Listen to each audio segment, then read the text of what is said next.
When your child becomes a teenager, your parenting role is likely to shift. You may find yourself becoming more of a guide rather than an enforcer. That's not to say your child won't need you to intervene when there are safety issues or that your teen won't need consequences. But by now, it's okay to let your child make some choices on their own, even when you think it is a bad choice.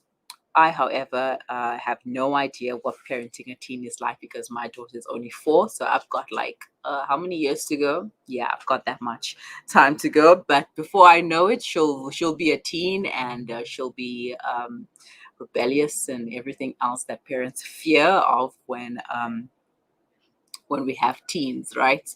It's sort of like we were never in that position before. Like we just grew up to become adults, and we were never teenagers, but we were there as well. And however we behaved towards our parents, we might just get a taste of our own medicine with our kids behaving the same way towards us.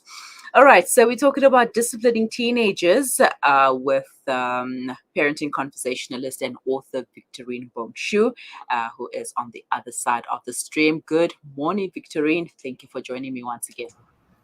Good morning to you, Miriam. Mariam, it's always a pleasure. I wonder when I'll get your name correct. Just say Mariam. Mariam. I got it. That's it. All right. So let's start off by talking about typical teen behavior, or what is considered as typical teen behavior, before we can get to disciplining them. What is a typical teen behavior, and the challenges that teenagers face? I think the first thing we should do is to define the word teenager itself, because it's got Mm-hmm. many definitions. In the South African context, for instance, many children know that they have become a teenager when they are age 13, and parents do accept that. But in other definitions, you have a time when a child is before his 13-year anniversary and they already considered a teen. So what has happened these days is that a blanket word has come for it. It is now called an adolescent. Which is the age 10 to 18 or 19 again, depending on the context under which the definition is put forward. But yes, a teenage stage for many children is a time when they go free. And for many parents, it's a time when they should let their children do what they feel like doing, when they feel like doing, and at what point they want to do it. But again, it is that same time when the parents see that the children are actually not doing what they might have asked them to do, or what society demands of them. So there is always a conflict on parenting at this stage between letting your child do what they should be doing and letting the parent teach the child what they should actually be doing. Mm-hmm. All right. Now, the times have definitely changed from when we were teenagers. Can we still use the same disciplining strategies that our parents used with us? Discipline itself, what is a definition? It's about making people live by rules. It's about making people obliging people to follow certain rules. And to answer your question, I may want to start by saying that the rules now are even not the same from when Mm-hmm. our parents parented us. You know, one of the questions that I ask my clients when I work with families is that, what is the rule in your house? And most often, the parent would say something that would contradict what the children would say. So parents would generally say something like, we don't really have rules. We let them do as they want. This is the teenagers. And teenagers would typically say something like, our parents say we must speak to them with respect. Depending on the culture, some would say our parents demand that we don't look at them in the eyes when we speak, that we bow. Or in another culture, our parents demand that we look at them straight in their eyes. Why am I using this example? I have picked up that parents are confused between their time and this time. Parents are confused between what are rules and what are not rules. Parents are confused between what exactly the word discipline means. Because discipline, by definition, means you lay out rules and you correct somebody should they not live by those rules. But in order to know whether you are disciplined or not disciplined, you've also got to communicate what discipline is. And most of these children are growing up in era where no parents communicate to them or no adult tells them that this is discipline or this is not discipline. So in a blanket way to say to you, no, we're not parenting the way we were parented. So discipline has definitely not been the same. And I think we need to keep up with the times. We can't expect to parent our kids the way we were parenting, because, like you said, even rules have changed. What worked back then may not work in today's times. The bowing of the head when you talk, or don't look in the eyes, or looking into the eyes. The times have changed, and we have to move with the times as well. Now, where do we go wrong when disciplining teens? You know me, I would start with communication. The first thing Hmm. that we do wrong is a lack of communication. Our children, including my, sorry, now let me take that back. Our children, including mine, are very confused on what exactly we communicate to them on discipline. And the confusion does not only come from the fact that we don't talk, the confusion comes from the fact that we say one thing and we ourselves do another. I would give you an example of teaching my children to be generous, for instance, and then they get to a point where my younger sister Judith comes to visit me, and I have just 3 avocados in my house, and Judith wants to take some, and I said, "No, Judith, you can't take the avocado." And then at the same time, I say to my children, why didn't you share your chips or something with your cousins? So we send out conflicting messages in the way we behave, in the way we act. That is number one. Number two, we have given teenagers a lot of leeway. We have thought that when they get to the teenage age, they are at a point where they can make decisions, you know. We give them banking cards. We make them go out with their friends. We just let them be. They are no longer accountable or responsible for their actions, or they don't report to us anymore. That's another very big mistake, because these children, just so we actually carry on in the growth. When you look at growth, a child or a human being's brain fully matures and starts taking responsibility and starts understanding right from wrong at the age of 23. But this is 10 years before that. Parents are already giving these children the liberty, the leeway to make decisions for themselves. So I feel like parents also do not have enough education to understand at what point in their lives these children have to be given that responsibility of being a grown up. So those are the two really big mistakes that we do. We don't talk enough, and we give them too much lead time or Hmm. leeway. All right. Now, speaking about that, when, or how, rather, how much responsibility should you give your teenager, and what sort of responsibility are we looking at? Mm. In my family conversations, I always say to parents, you cannot treat your child number one in the same way you treat your child number two. You Hmm. know, the reason is that children develop differently, no matter what the experts have put out there for you. You can never ever do it at the same stage for different children. Always try to gauge your child. You know, giving them a leeway in the way they behave should come at exactly the same way you had given them the responsibilities that they take around you, around the house, around the society, around school. As much as school work, for instance, is given in the same context to children, content comes back differently, meaning children understand differently. And that is exactly what you, as parents or adult caregivers, should do. Gauge your child and place them at the level of the gauge. But the one thing that I need to emphasize here is that young teenagers, which is the age between 13 and 15, are still full children. You know, they are at the point where discipline should still be at the level where you discipline a 12-year-old. And the reason for that is because they themselves get overwhelmed in the new things, developments that are happening in their body. Talk about menstruation, talk about erections in a different form now. Erections at this stage is not those of night dreams or those of a child wanting to pee. They get to the extent where a child would often ejaculate, and this boy or girl is still trying to understand what is happening to their bodies. They cannot have a lot of liberty at the time when they've got to learn themselves. That lot of liberty actually allows them to lose themselves. So please give them time to learn by themselves, their body, their cognitive development, everything around them, by you aiding them in still disciplining them and monitoring them, coaching them in the way that you would do it. After 15, now we are in 16, where they are in the middle adolescence, 15 to or 16 to 17, 18. You then now to have to start giving them a lot more responsibility. The difference between a 13 to 15-year-old is that you take them to a restaurant with a group of 10 friends, you sit there with them on the same table, they are done.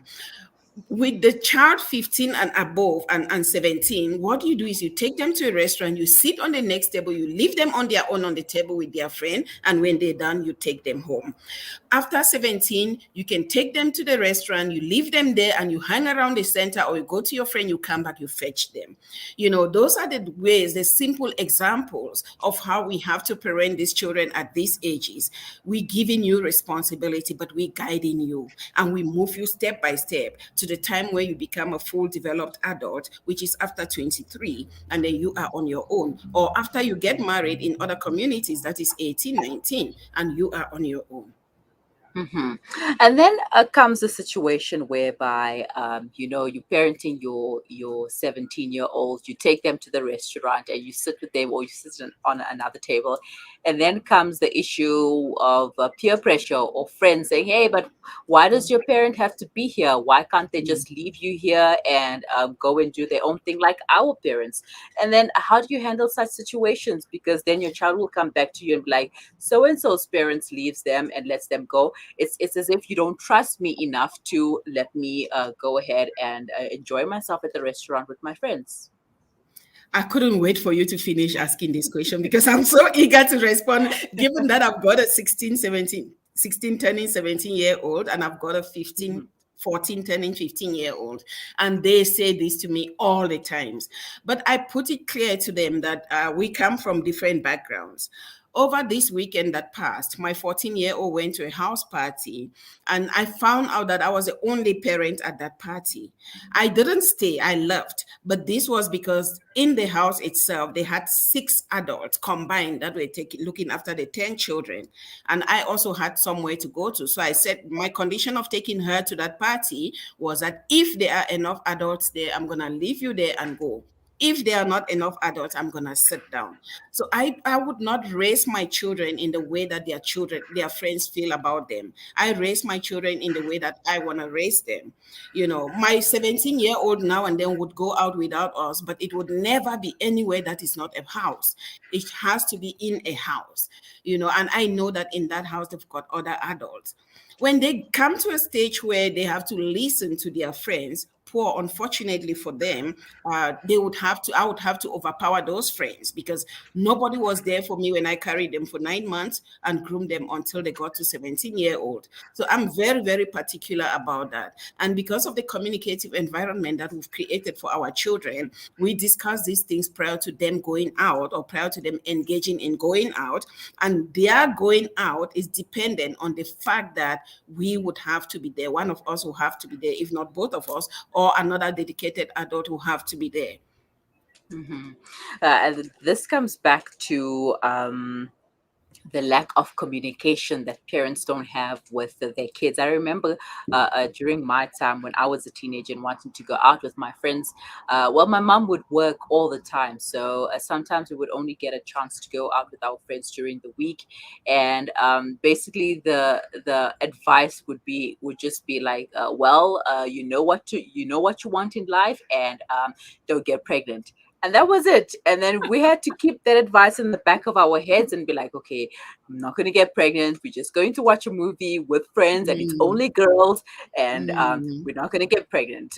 And basically, we had to sit with that advice. And lack of communication is a huge deal. Parents need to learn how to communicate better with their children, starting from a very young age. Victory, mm. let us take a quick break, and we will continue thereafter. Sure.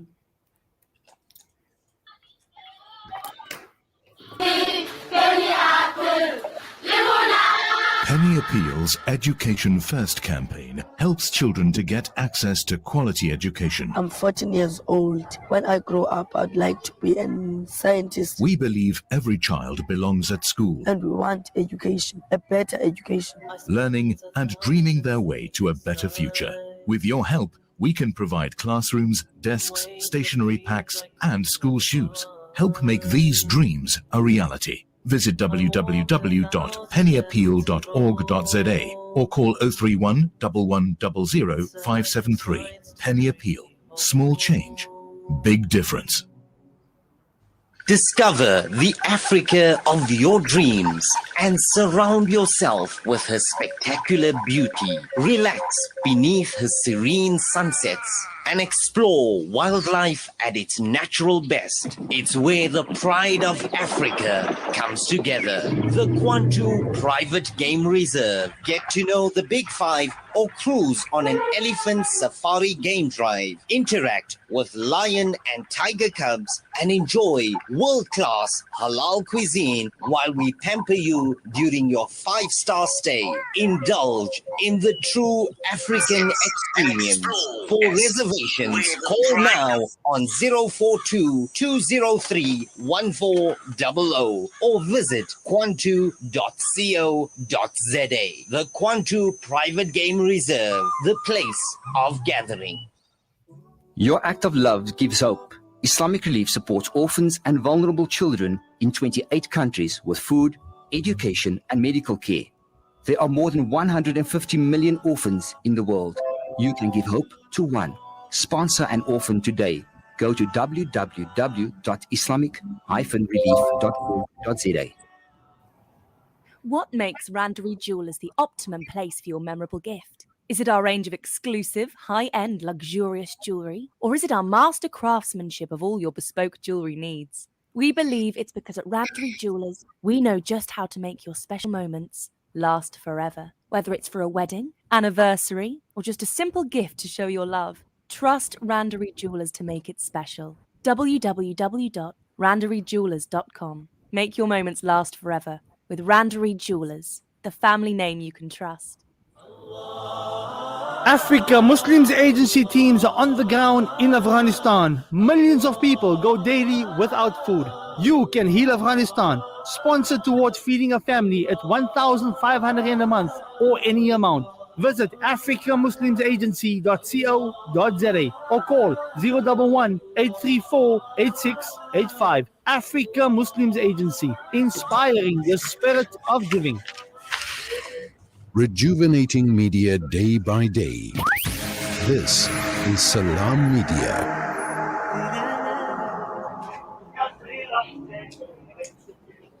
It's 11:48. You are listening to the Mid-Morning Talk on Salam Media with me, Mara Mukwanda, and we are talking about disciplining teenagers. We know that it can be a bit challenging, but it needs to be done. And joining me is our guest, parenting conversationalist and author Victorine Mbong Shu. Victorine, thank you for staying on the line. And for those who have just joined us, if you have any comments or questions, please leave them in the comments section or send them to us on WhatsApp. The number is 061-766-0355.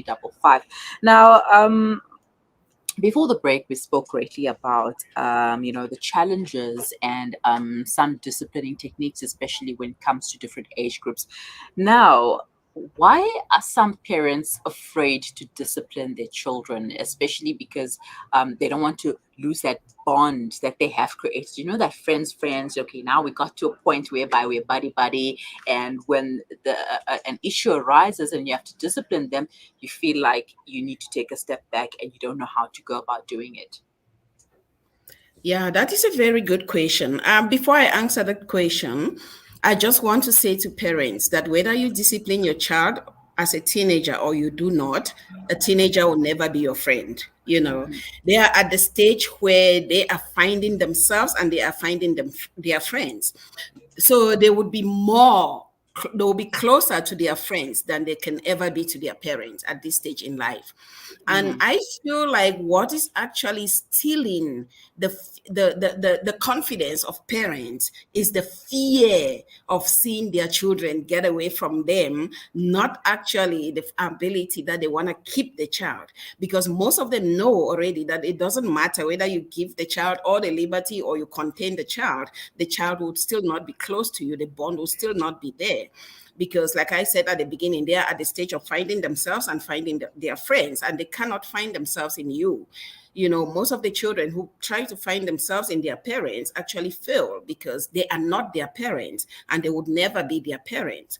So parents have to have that at the back of their mind. The biggest thing, the biggest reason, the inability of parents to parent their children comes from the fact that parents do not communicate. You know, it comes from the fact that children do not communicate with their parents. They don't feel their parents. The parents either talk to them or don't listen to them. One of the two. You know, these interviews the past weeks have come at a very great time in my life where I'm doing a research on family communication. And most of the cry that I get from young adults, 19 to 25, is that when they were aged 10 to 18, their parents just spoke down at them. Their parents gave them instructions. So what then bothers me is if parents were giving down instruction, why are parents not able to discipline at this stage in life? Number one thing is the lack of communication. And the second thing is a lack of time. You know, we live at a time when parents do not have the time to be there for their children, and children do not have the time to be there with their parents because everything has become so competitive. Parents are competing, running after resources, and children are competing, running after resources. So there is really no time for families to sit down and talk, even if they want to talk. And then another thing is I think I've actually touched on that, the competitiveness. So the matter of, I don't know how to put it, but you know, the matter of shrunk self-esteem. You know, parents do not have the self-esteem anymore to discipline their children because most of them claim that their own parents did not talk to them or discipline them. So they don't have the abilities, they don't have the skills, that is a word. They don't have the skills to pass on discipline to their children because it was never passed on to them. So what happened is that when my generation grew up, our parents had seen us and they had not spoken to us. So now we see our children and our children want us to speak to us, but we do not have the skills, the ability to speak to our children because we would forever treat them as children. So the discipline itself, you cannot discipline a human being without speaking to them. The discipline itself the lack of discipline comes from the fact that parents cannot communicate. It's not like they are not noticing or they have no need for the discipline, they just cannot communicate. All right, now let's move on to consequences. Should you use consequences when disciplining? You know, the age-old no phone for a week or go to your room and don't come out, blah, blah, blah. Should you use consequences? And if so, yes. And if not, why not? By definition, discipline means that you should punish a child. If you discipline them. So if I say to you no, then we are not talking discipline. You know, the word is incomplete by itself if you take out the word punishment. So punishing a child, or consequences as you choose to use a flamboyant word for it, is itself discipline. My recommendation is age-appropriate and convenient discipline. You know, taking away a phone from a child could actually lead to mischievous activities. I usually prefer to give the children tasks to do. So I remember in my book, Stop Complaining and Bring Back Involved Parenting, at the point I was writing that book, my firstborn would have been about in his teens, in his 10 adolescents. And the mother and I in my kitchen, we decided that we would instill a lot of punishment in our children, but we would punish them with activities that are that will improve their fine motor skills. So for instance, if one of my children makes the younger one cry, I make them carry the younger one on their back and go down the street and back for a few times, depending on what happened. I make them do push-ups, I make them run. So in the beginning, they saw it like fun, where they would go down the street, they would come back. But once I said to them, it has to be 10 times, they then understand it's punishment. In the beginning, they enjoyed doing push-ups, but once I told them it was 30 push-ups, they now understood it was punishment. So at the same time, the punishment should have a hidden reward factor for your child.